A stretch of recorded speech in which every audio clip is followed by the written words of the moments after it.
আৰু ইফালে ডিব্ৰুগড় লোকসভা সমষ্টিৰ ধাৰাবাহিক প্ৰচাৰ অভিযান অব্যাহত ৰাখিছে আপৰ প্ৰাৰ্থী মনোজ ধনৱাৰে। সাবৰ শিয়ালকাঠি চাহবাগিচাত আজি নিৰ্বাচনী প্ৰচাৰ চলালে মনোজ ধনৱাৰে। সভাত অংশগ্ৰহণ কৰে আম আদমি পাৰ্টিৰ বহু নেতা কৰ্মীয়ে।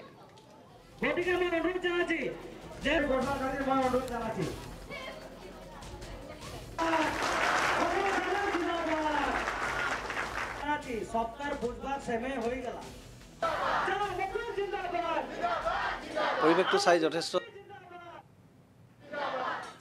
চাই যথেষ্ট মানে উৎসাহিত হৈছোঁ, কাৰণ শিয়ালকাঠি এইটো আছিলে আগৰ চাবুৱা সমষ্টি, যিটো আগত লখিমপুৰ লোকসভাৰ অন্তৰ্গত আছিলে। গতিকে ইয়াত আমি সাংগঠনিক কাম কাজ তেনেকৈ বিশেষ কৰা নাছিলোঁ। প্ৰথমবাৰৰ কাৰণে আমি যোৱা 6-7 মাহ সাংগঠনিক কাম কাজ কৰিছোঁ আৰু প্ৰথম নিৰ্বাচনী সভা হয়, যিটোত আমি ইয়াতে আহি অংশগ্ৰহণ কৰিছোঁ। আৰু প্ৰায় 4টা গাঁও পঞ্চায়তৰ পৰা 200তকৈও অধিক ইয়াতে নেতৃবৃন্দক লগত লৈ তেওঁলোকে জইন কৰিছে, ইয়াত যোগদান কৰিছে।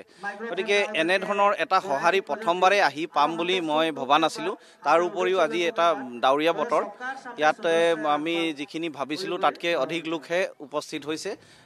যথেষ্ট ভাল লাগিছে আৰু ৰাইজে গোটেই আম আদমি পাৰ্টিৰ বিষয়লৈ জানে, এনেকুৱা এটা অনুভৱ হৈছে। তেওঁলোকে নিশ্চিতভাৱে দলটোক আগুৱাই লৈ যাব।